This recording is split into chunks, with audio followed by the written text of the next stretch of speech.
All right, what up, guys? Welcome back, episode 13, New Guys Podcast.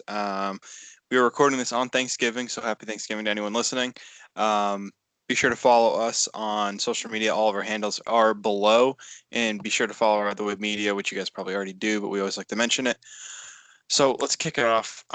Last episode, we were discussing the Patriots' big win against the Ravens. We were talking about playoff hopes. We were talking about how, if we can compete with the Ravens, we can compete with a lot of teams in the AFC. And just like that, just a week later, the Pats disappoint us yet again and lose to the they were 2-8, 2-7, 2-7, yeah. 2-7 at the time.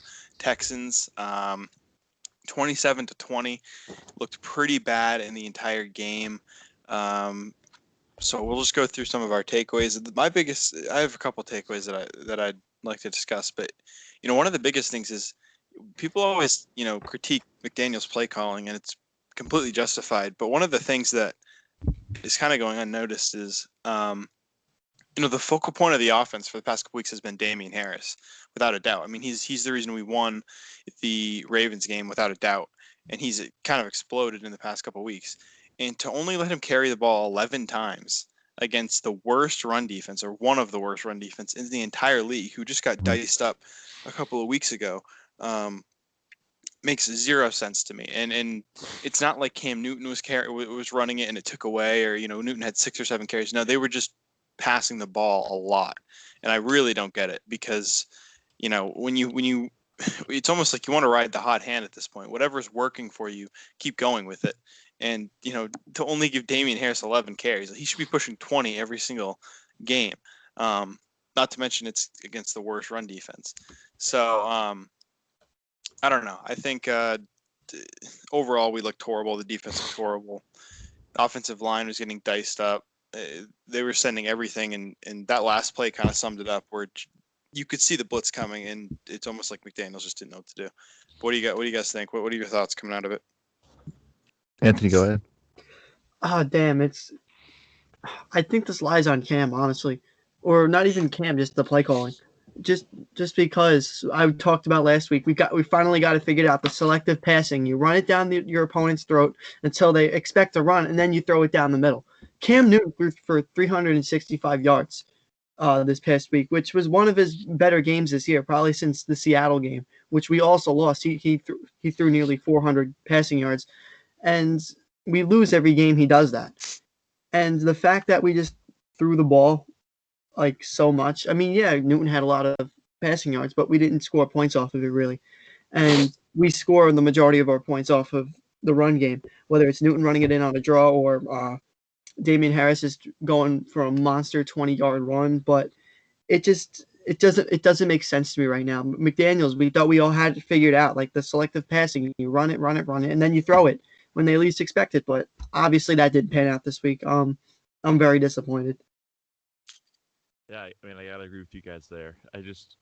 Statistically, like you said, Jordan, this is the worst run defense in the NFL. And, you have a good running game or a good running day, rather, against Baltimore, which has one of the more premier defenses in the league. And then I don't know why you don't continue to use that method against this Houston team. Even when you fall behind, they were down 17-10, obviously. Then later, that lead just kind of spiraled out of control. But they say you don't want to run the ball when you're behind, but if it's working for you, you just got to kind of go with it, because when this team has to have Cam Newton throw the ball more, they don't really win. And that's been a story throughout Cam Newton's career, is when he has to throw the ball a lot, his teams generally don't win.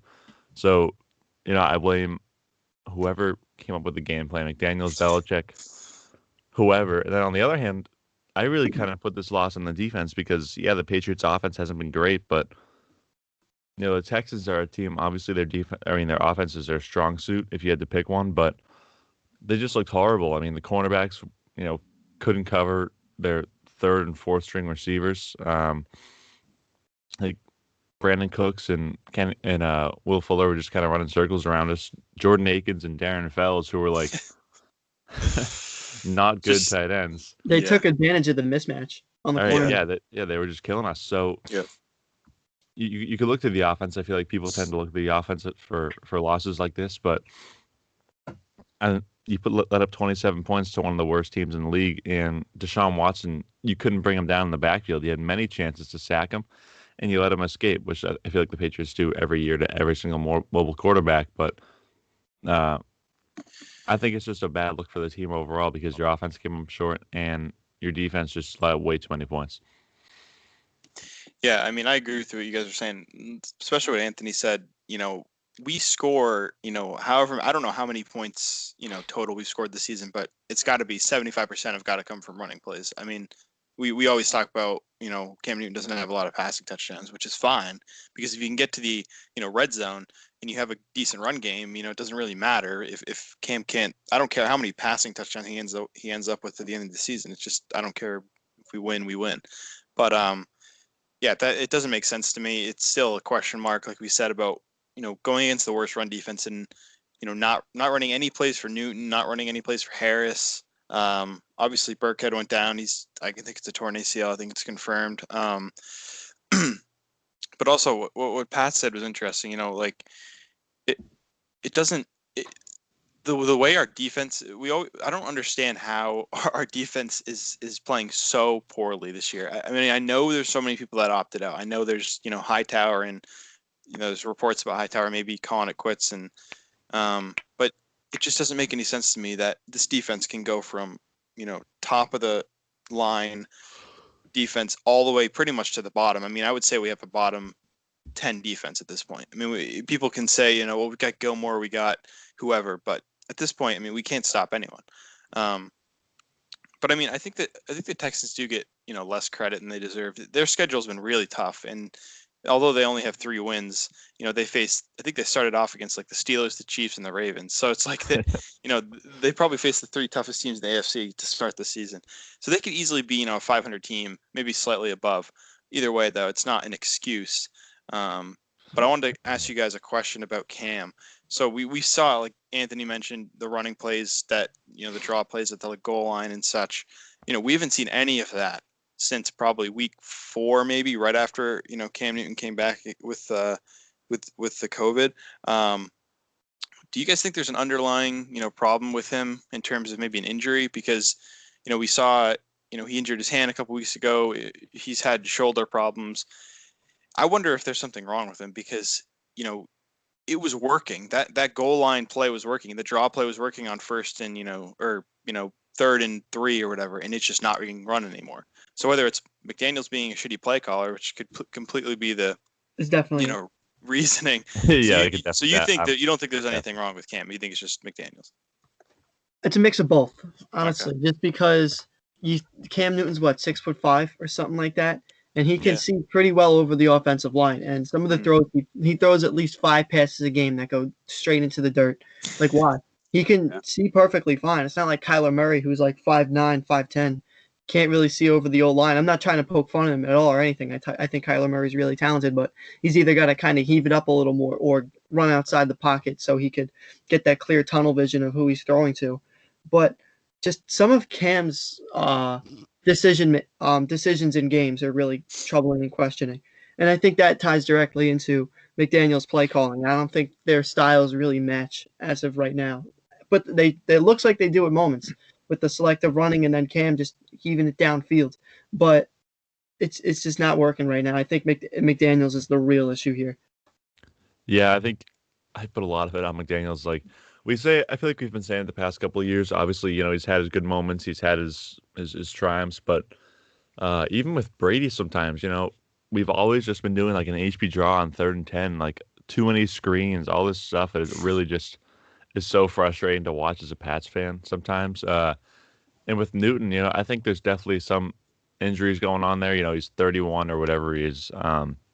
He's clearly not as healthy as he used to be. I think there's something wrong with his shoulder because he seems like he can't throw it above his receiver's knees at times, even though the fact that he's 6'6", he's already got the ball pretty high up there. It just goes straight down. I think it's just, Cam Newton's good, but he's not a good fit for McDaniels, like Anthony was saying.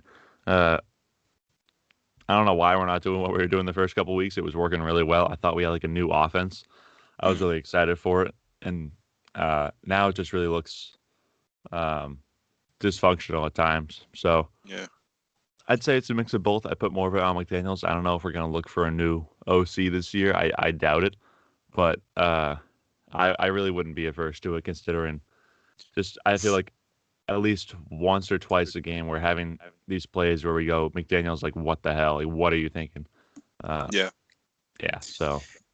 And I mean, I think one of the underlying issues in our offense is just that we don't have the receiving depth or the receiving core that we've had in the past. Even last year, as beat up as we were, we had a couple of guys, that could perform in big games. Specifically, obviously, Edelman was the guy. I mean, we could say however much we want about him, how he, maybe has dropped off a bit, but if you needed a big catch on third down, he was there. And at this point, when you have Demary Bird getting 130 plus yards, I mean, it's great, but it's almost like you're spinning a wheel every week to see who performs, and it's like that's not a winning recipe.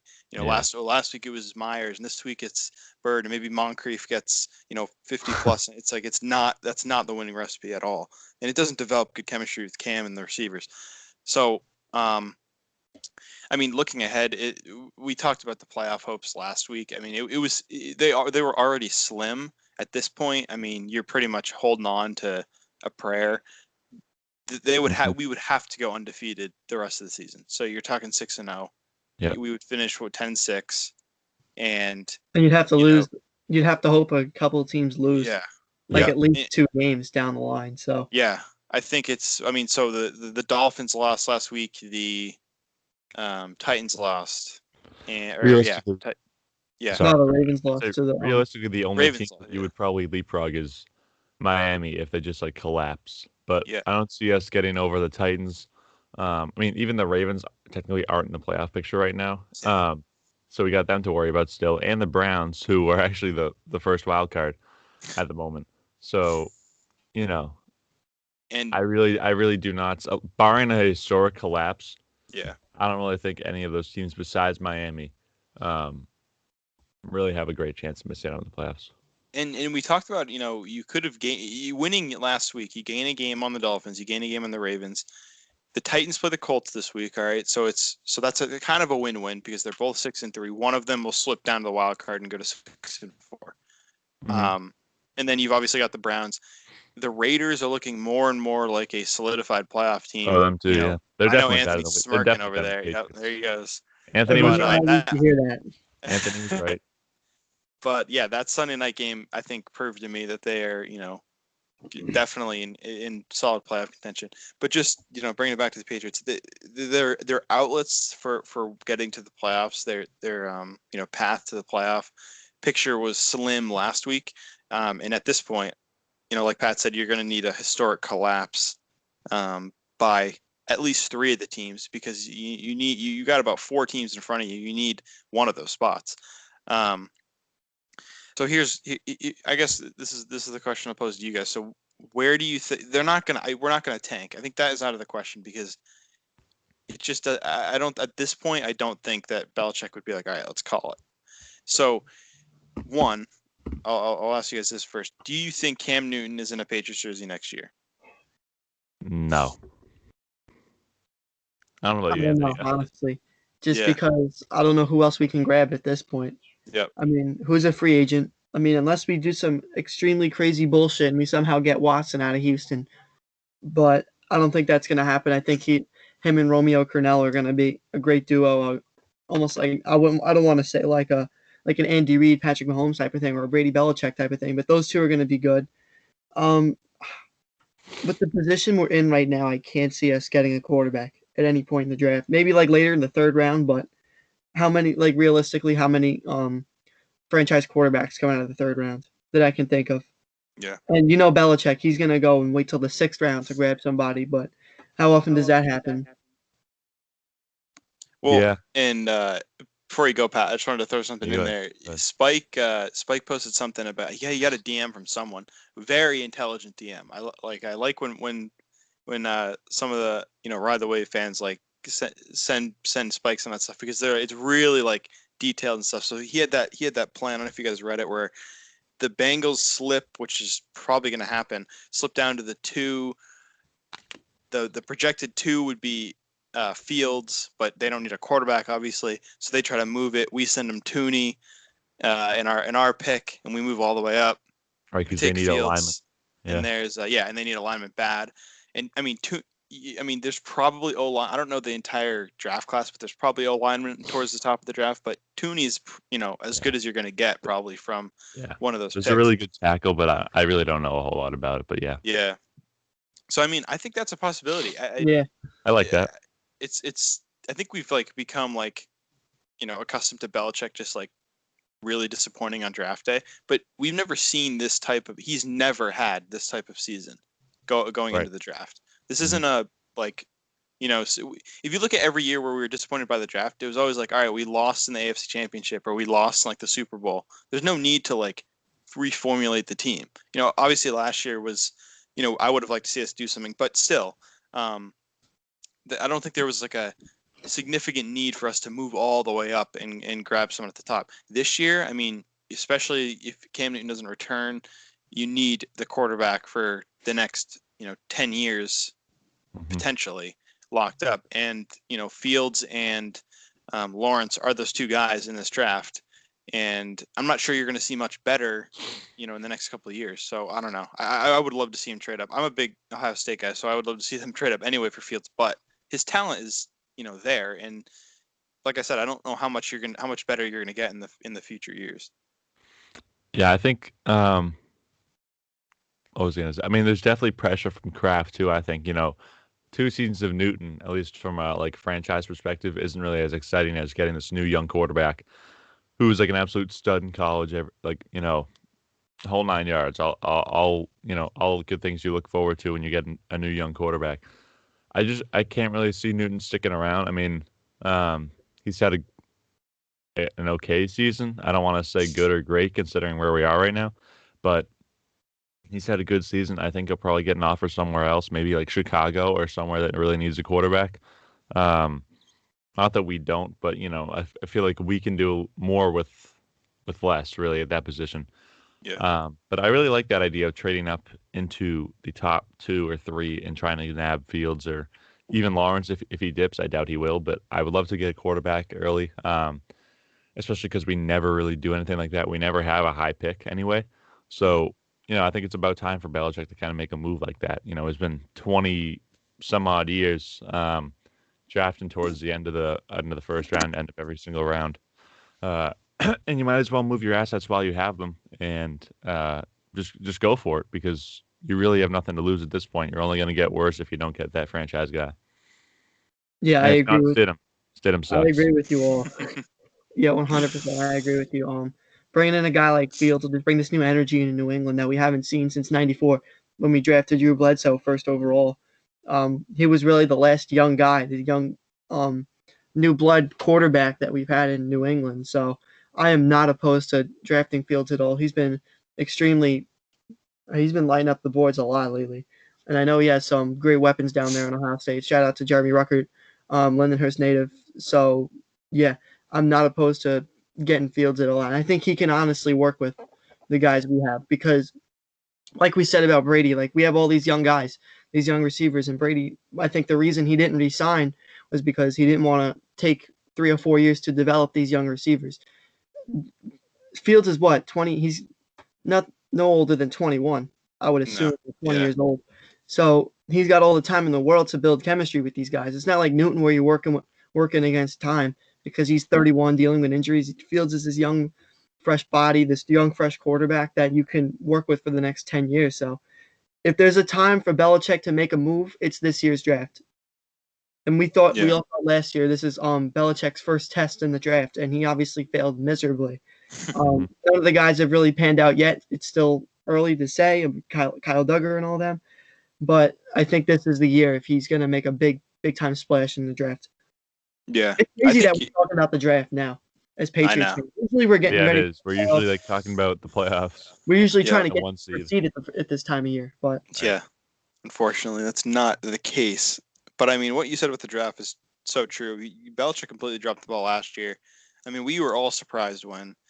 I mean, all of us were waiting for hours until that pick, and for him to trade it and go back and jump back into the second round and then take your Division II. I'm not saying Kyle Duggar can't be, he's been decent this year. He's a hard hitter, but to say, you could have had someone like Patrick Queen, who's been great on the Ravens, or honestly anyone That's else in what I that wanted. first round. yeah, literally like anybody. Like, I mean, that's just, I don't know. It's disappointing to say the least. I don't know how you guys feel about this, but if let's say we go and get Fields, okay? How many years are you giving Belichick until you say, look, you may be playing for your job this year? I know it's kind of far-fetched, but if, let's say, we take Fields, we build a team around him, we get a receiving core, we get a couple pieces on defense, and we go, we win 5 games next year. And then the year after that, we win 4 games. It's like, to what point, I guess my main question is Belichick's job ever going to be in jeopardy?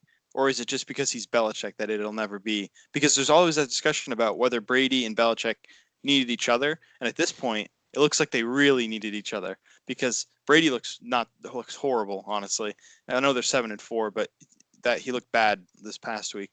And Belichick obviously is getting outcoached nearly every game. So to what point do you guys think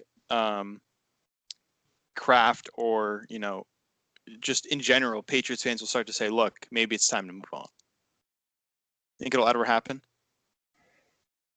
It's really tough to say, just because of the fact that Belichick preached, like, I don't care who you are. If you don't obey my rules, you're gonna be out of here. Like Brady, if he's 5 minutes late to a meeting, the old tale that Brady would be benched for the game if he was late, like a second late to a team meeting.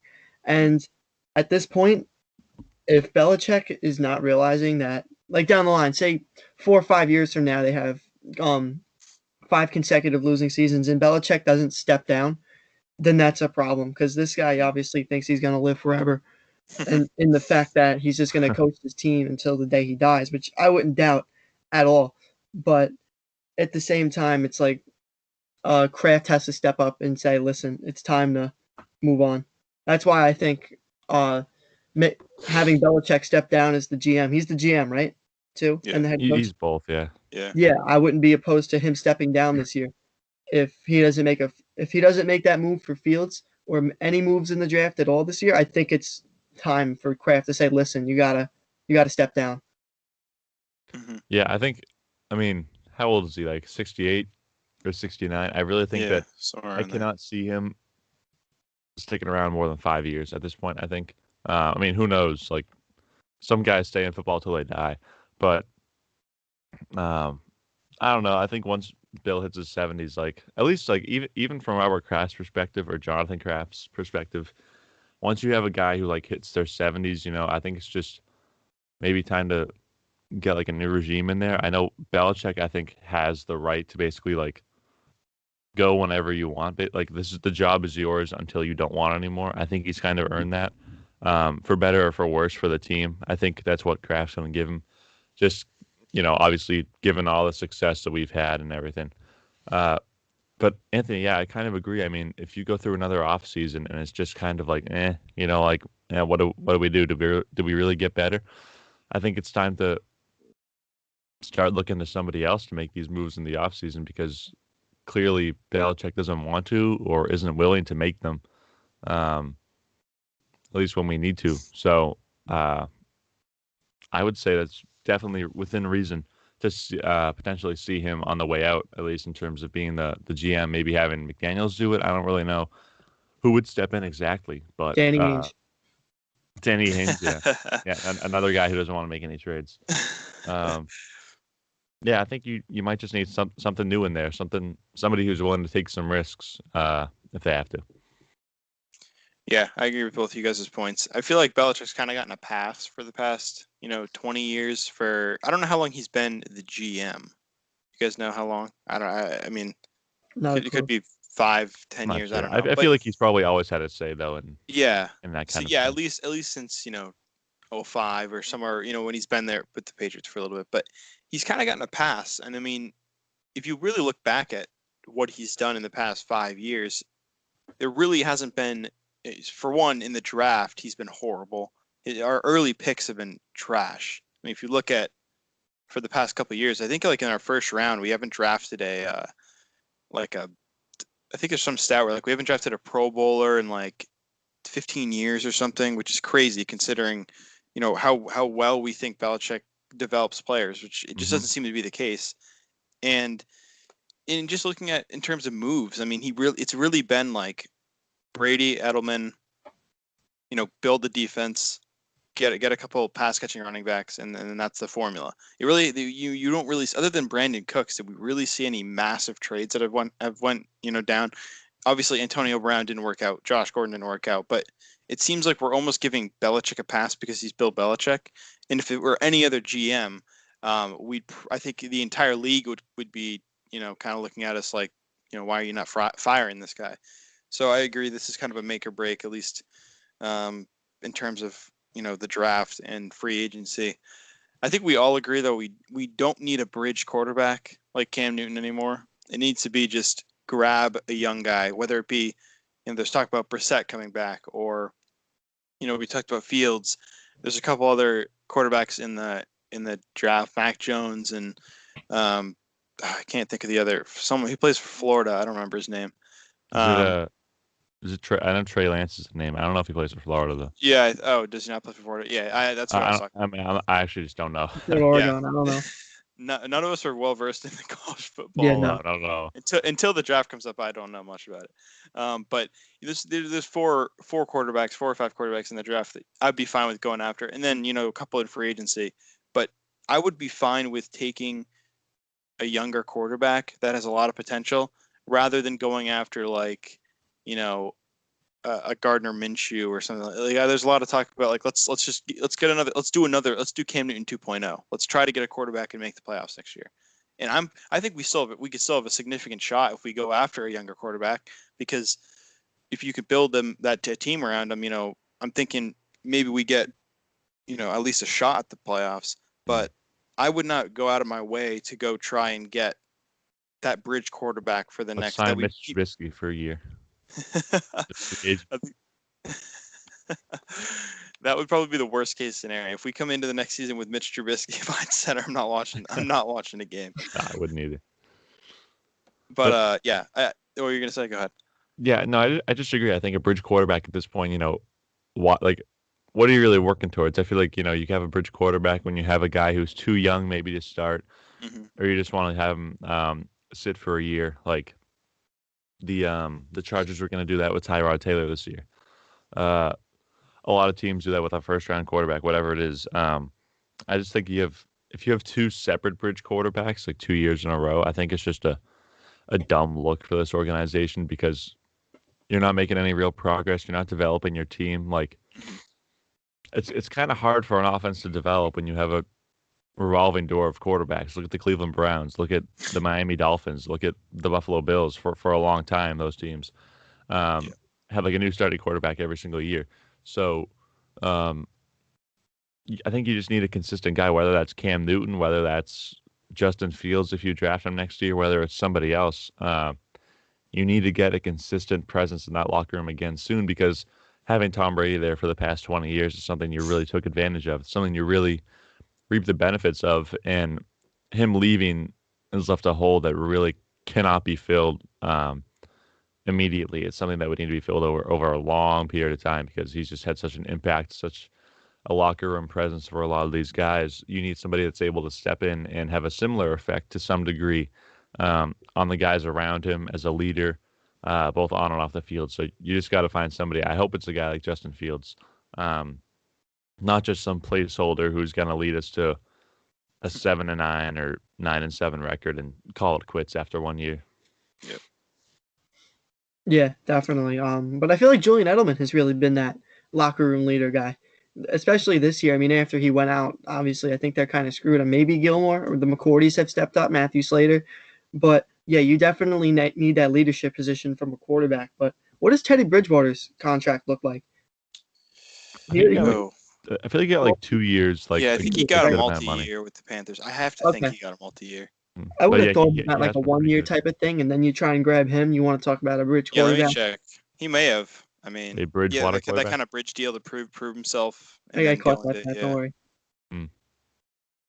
I'll see what he's got. I wouldn't mind that. I mean, that's not a bad No, he's having a because good he's year too. He's But top 10. I feel like wherever he goes, he just 3-year plays deal. lights out. He signed with a 3-year deal. 3 year, yeah. So that's out. 63 So that's million. off the God table. damn. He got He the deserves it bag. though. Good for Teddy Bridgewater. Yeah, he got paid. He deserves it. No, but yeah, bridge quarterback next year. I think it's time to find the guy because it's obviously not going to work. And let's dispel with the fact that this notion that Stidham is the guy. He is not the guy. Every Stidham, truther out there who, it's almost like they're moving down the ladder. Okay, so you've got the beginning of the season and the offseason. You got Stidham truther saying he's going to start over Cam. Cam was signed there just as a safety precaution. It's kind of a safety net. He's gonna learn under Cam. He's gonna get better under Cam. They named Cam Newton the starter. Oh, it's Stidham's injury. That's the reason why he's not starting. Blah blah blah. Mhm. And then Cam Newton gets COVID. Okay, so you're thinking, okay, Stidham's gonna go, hop in for a game. Let's see what he can do. If he lights it up, maybe Cam Newton, takes a back seat. Who knows? No. They go with Brian Hoyer over Jared Stidham. Over I'm still confused about why they did that. Yeah. But you've got to think that Belichick looked and said, look, this is because at that point in the season, you were still in a solid place for a look, because I think we only had one loss at that point. It was the 2-1. Seahawks loss, We were right? Yeah, we were 2-1. 2-1. going into that. 2-1. So at that point, I mean, it's early on in the season, so it's 2-1 means not much. But you have looked good. That you got to think Belichick looked and said, which quarterback gives us the best position, puts us in the best position to win the game.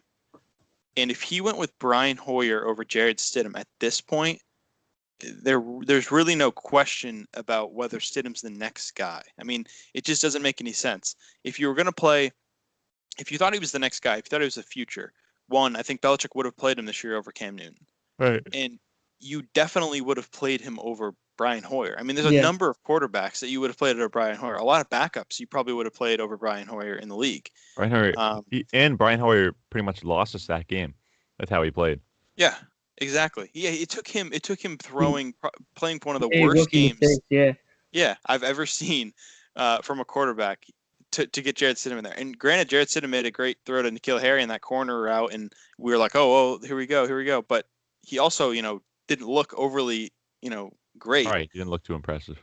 And then like you look at someone like Jalen Hurts, it's almost like, they drafted Jalen Hurts to back Carson Wentz. If Carson Wentz gets injured, Jalen Hurts is inserted in there, and that's what they're going with, because they know that they know his talent, they know what he can do. Okay, that's the backup no matter what. It's not the same thing with Stidham. And if you've got Stidham having less potential than someone like Jalen Hurts, and Belichick doesn't have much confidence in him, this whole notion that his injury is the reason why he's not playing is just bullshit. It's it's not true. It's just the fact that he's not that good of a quarterback. You look at his stats when he's played; they're not good. I mean, I don't know know. if he's thrown a touchdown yet. I think he's just a couple interceptions. Yeah, Which one of them wasn't even his fault, but still. Yeah. But just he's just, in general, he just hasn't looked great. If he was good, he'd be getting this. I mean, even I don't know, when Drew Bledsoe went down, you threw in Tom Brady, who like at a time not many people thought was good, but like he went in. Obviously, we know what happened. But if a guy shows like any kind of promise, you have any kind of trust in him, you start him over Brian Hoyer. You can't talk about how bad Brian Hoyer is and then like talk about how Stidham's better, because Brian Hoyer was above him on the depth chart. So whether that's just a Belichick mistake or he knows what he's doing by giving Hoyer time over Stidham, who knows? But I think clearly Stidham isn't the answer, unless he, I don't know, develops into something crazy, which is unlikely. We just need a new quarterback. If Stidham was any good, we would have won that Kansas City game, and I would put my life on that. Yeah, I agree. Yeah, he probably would have played, and then we probably could have actually ended up winning. But and whether it was a bad decision by Belichick to play Hoyer, the fact that was even a decision he had to make should show that Stidham isn't the guy. Yeah, the fact that the argument that like if you've got Stidham fans saying, well, it was just a bad move by Belichick, he just effed up, like it's just, well, it doesn't matter, because the fact that he even had the coaching staff even had to think Brian Hoyer or Jared Stidham should show you that Jared Stidham is not the guy, in that he isn't. And again, it goes back to the fact that we didn't draft anyone in the draft. Everyone thought this is Stidham's year. He's going to come in and we're going to see what he can do, and that was just not true. And the fact that Belichick goes out there and signs, an injury-prone, injured Cam Newton, who a lot of us had confidence in, but the fact that he goes and signs like a veteran quarterback for a 1-year deal to try to get us to the playoffs shows A, he doesn't think Stidham's talented right now, and B, he doesn't think Stidham's going to be talented in the near future. Because if you have that quarterback, like we've seen with Sam Darnold in the past, Josh Allen, you're willing to take a year of mediocrity or below average play to get him experience, to get him into you saw it with the Bills. The Bills' first year with Josh Allen, they weren't, I don't believe, that good. I think they were like No, they 7 weren't or 9 or something. Yeah, so not that good. 5, 6, 7 wins, and he was a top end quarterback. It's not like this was some like flyer in the third round.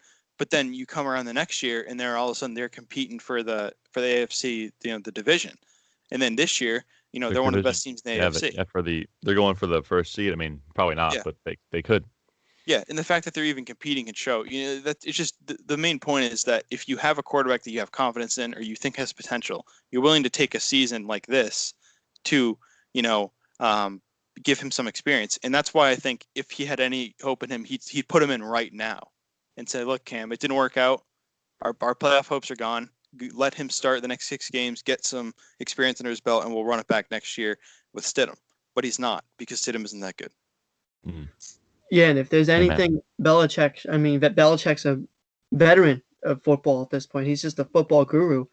And you have a guy like that, and he should be taking notes from guys like Sean McDermott, who have taken the season with a young quarterback to let him get his feet in the water a little bit, test out the waters a little bit, and then let him light it up the next year. But that comes on top of building around him. It doesn't just happen overnight. It's not like, oh, I'm going to start this guy for the season, have a mediocre year, and then we're going to be really good next year.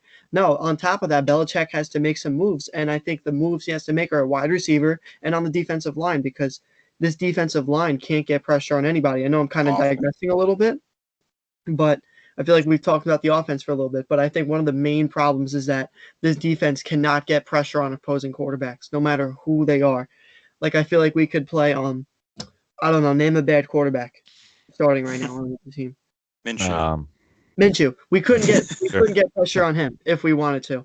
I mean, granted, he has a little bit of weapons. Guys like James Robinson have really emerged this year, but I don't think we can rely on guys like Lawrence Guy anymore on that defensive line. No, I mean, even like the Texans O-line really isn't that great outside of Laramie Tunsil. And he was out that game, I thought. Exactly. He was out, so he should have been attacking that left side the whole game. Like, they're known for having one of the worst O-lines in the league, like comparatively, and the fact that we can't even get pressure on him, and when we did, he just ran completely around all of our guys. Like, they didn't even put up an effort. It was terrible to watch. But yeah, I mean, the front four is just like so uninspiring. It's really just like you said, Anthony. Like, we talk about the offense a lot, but the defense also needs a whole entire overhaul if they're going to try to compete at all next year. And I mean, I think maybe some of us were at least I was under false hope coming into the season, thinking, look, this defense lost Kyle Van Noy, they lost Jamie Collins, they are losing Dante Howard for this year and potentially further along for the rest of for the rest of the time here. And I was thinking, you know what, we'll still be able to do it. Belichick, I have confidence in Belichick. We still got that elite secondary. Gilmore, J.C. Jackson, best cornerback duo in the league. Great secondary. It's going to be fine. Our front seven will figure it out. And that just has not happened. And you guys hit on all the points. The fact that we weren't able to, and it's not the fact that we weren't able to sack Watson or, make him, make bad throws necessarily, because he's a top 5 quarterback. I don't really, blame them for not being able to, make him throw 3 or 4 picks. It's just the fact that there was no pressure all day. And, when you have a mobile quarterback like him, you can't have him sit in the pocket like that and kind of scope out where he's going to throw it. We can wrap it up with this last point. We kind of touched on it a little bit with Dante Hightower, but Spike King dropped a bit of a bomb on Twitter that reports are suggesting that Hightower is going to call it quits after the season, in that, as well as Marcus Cannon, but to focus more on Hightower, because I think Cannon was a bit more of like all right, I mean, we kind of assumed that because he's getting older. But Right. I mean, Hightower's extremely missed this year, especially. I mean, he's not only a defensive leader, he's a great player. And a lot of people were like, well, we're going to get him back next year and we'll, kind of piece around the rest of the defense and we'll be good. I mean, now that's a huge piece again that we've lost. You pretty much lost your entire linebacking core in the matter of a year. I mean, Collins, Van Noy, Hightower will all be gone. Yep. And now you've kind of got to rebuild that. I don't think Anthony Jennings is the answer. Josh Uche, we haven't seen much of for some reason. I mean, he just hasn't played. I don't understand the idea of not playing your rookies, but Javon Bentley is not good either.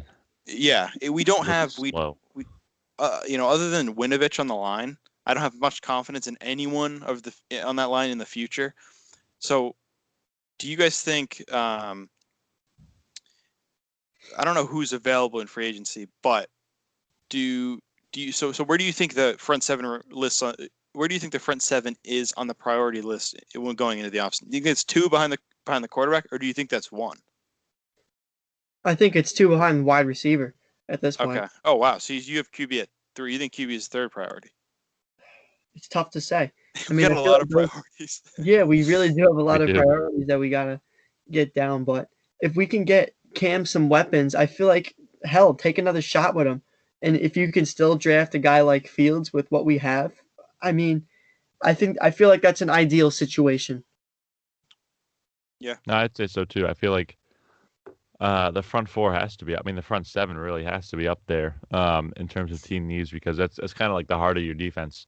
Our secondary is still one of the best in football, but it's hard for a secondary to defend even like we saw with the Texans, some guys who really aren't premier wide receivers. It's hard for the secondary to keep track of them when the quarterback has no pressure on him and when he can just do whatever the hell he wants because. Yeah, you can defend a guy, you can run around with him all the time, but I mean, eventually, like something's going to break, someone's going to get open. The defense usually just tries to hold until they can get enough pressure, and then maybe force a turnover or something, force a throwaway.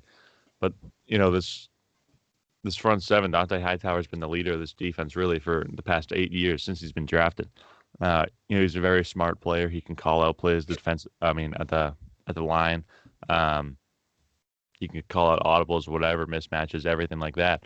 And to lose a guy like that, it not only hurts you on the field, but I mean, not having that guy in the locker room also is huge for these young linebackers. They really don't have any guidance. They're talking about Hightower maybe coming in as a coach, but I can't really see Javon Bentley or any of these guys. Maybe Uche. We don't really know much about him right now.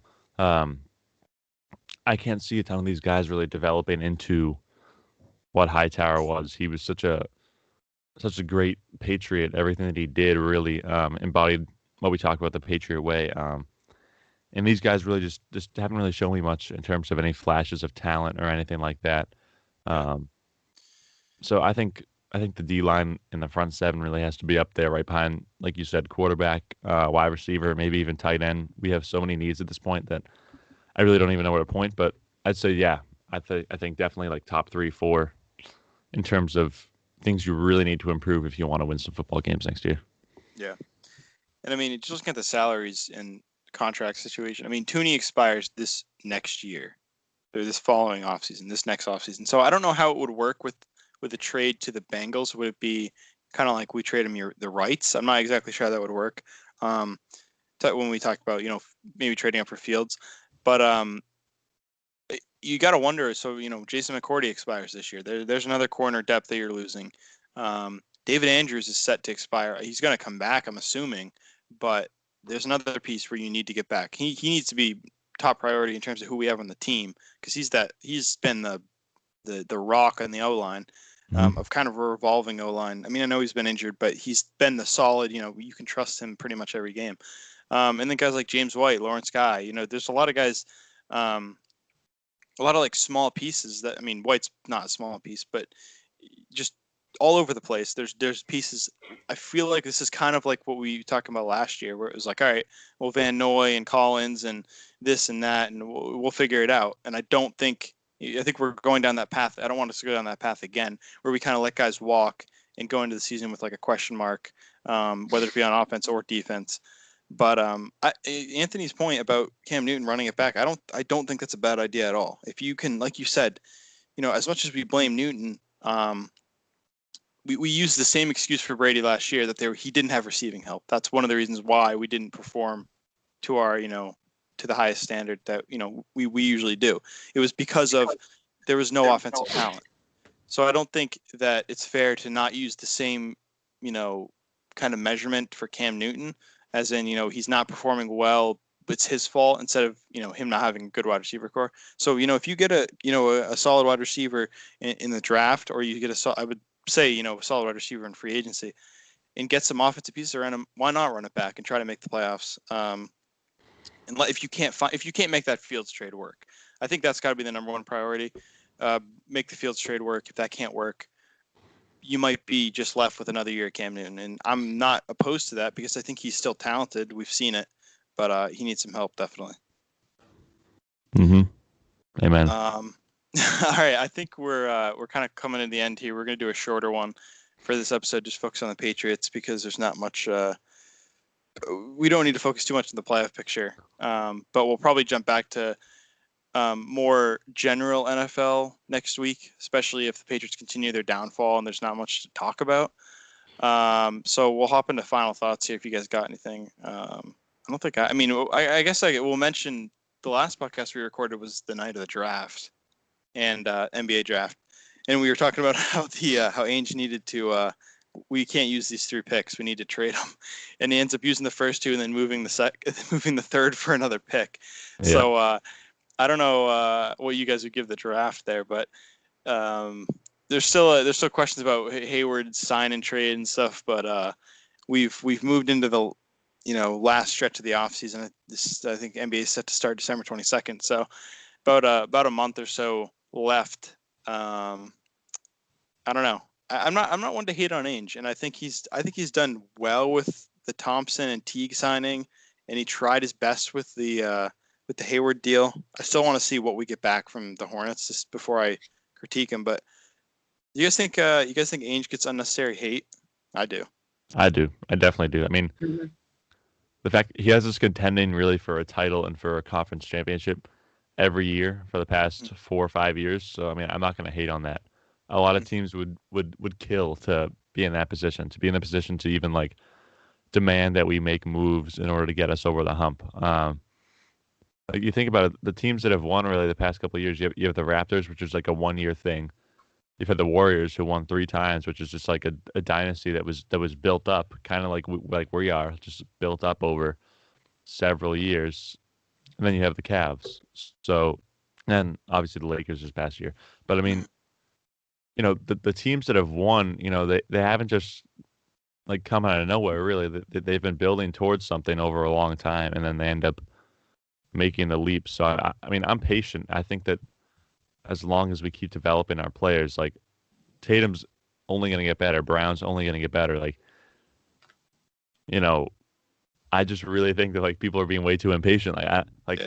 Oh, it's been 12 years since we won a ring. Like, yeah, there have been maybe like 5 or 6 teams that have won a ring in that span. Like, don't be too greedy. We've been competing for a conference title for much of the last decade at least. So I think Ainge gets too much flack. Would I like to see a move? Yeah, but I mean, if it's in the best interest of the team just to draft a couple guys and just bide your time, then by all means, I'm okay with that. Mm-hmm. Yeah, I agree with all of Pat's points there. What I wanted to talk to you guys about is, the Pats are pretty. I hate to say this, but the Pats are pretty much done this year. So we have something we've never really seen. We have a playoffs without the Pats to root for. So I want to hear who you guys are pulling for in both the AFC and NFC. Who do you guys want to see come out? Not who you think is going to come out. Who do you want to see come out? Let's see. So in the NFC, I've been a Packers ish fan for a while. Like I'm a big Rodgers guy, so I'll go with the Packers in the NFC. AFC, oh god, that's tough. There's so many teams I don't want to win. Not the Bills. I don't want the Bills, and I don't want the Chiefs. I don't really want the Ravens either. I think the Chiefs will come out of it. My take is it's going to be because I've been talking about the last few weeks. I put up another article about how there's no clear number one team in the NFC. So I feel like it's going to be the Chiefs versus whoever comes out of the NFC, and I think the Chiefs are going to go back to back. I'll go with the Titans. I'd like to see. I'm not a huge Tannehill fan in terms of like I don't think he's that talented, but I'd like to see Vrabel win, and Derrick Henry deserves a shot because he's the best running back in the league, and this seems like one of their better chances at maybe cracking one of the top AFC contenders. I know like it's tough because the Chiefs are just like so like miles ahead of. I mean, the Steelers too. Completely forgot about the Steelers. But I think people would generally say the Chiefs are better than the Steelers, even though the record doesn't reflect it technically. Yep. But I mean, yeah, I think I'd go with the Titans. Their run last year, I wish they would have gotten further, but that shows right there that they are more than deserving of a shot at the title, and they look good this year. So I'll go with the Titans. I'll go with the Packers. Out of the NFC, I want to say whoever comes out of the NFC East, but they're not winning anything. So I'll probably go with Arizona, maybe.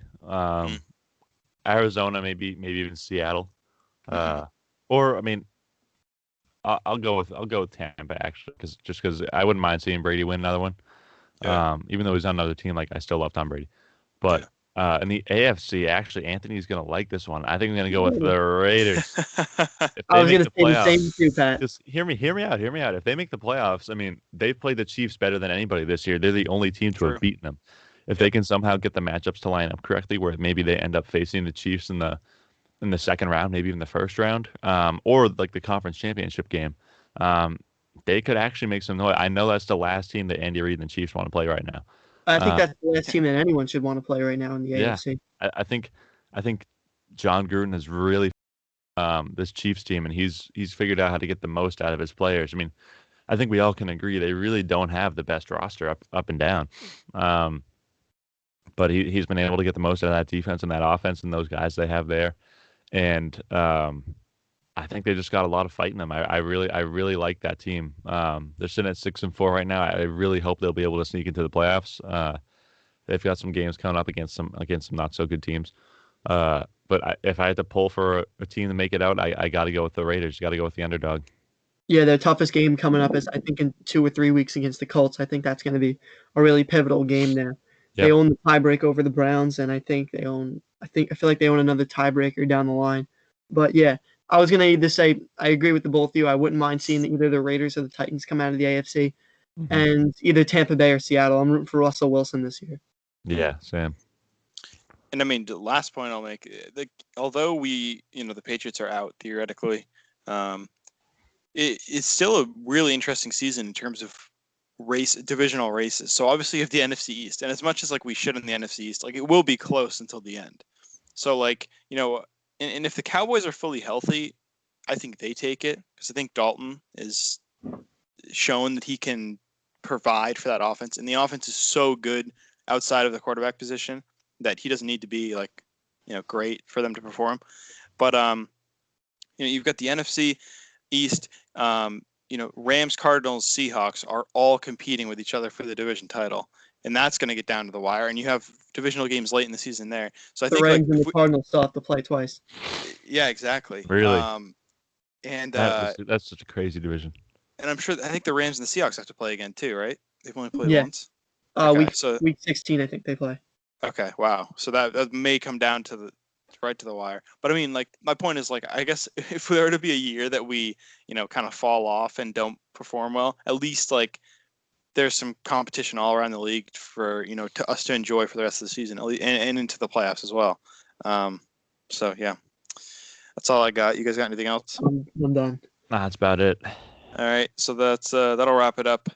We'll be back next week. Like we said, we'll probably focus more on like the general NFL. We'll focus on the Patriots a little bit, like the recap of their game. But at this point, unless we win out, it's pretty much over. So we'll focus more on the NFL as a whole next week and the weeks coming. This has been the New Guys Podcast, episode 13. See you. See you later.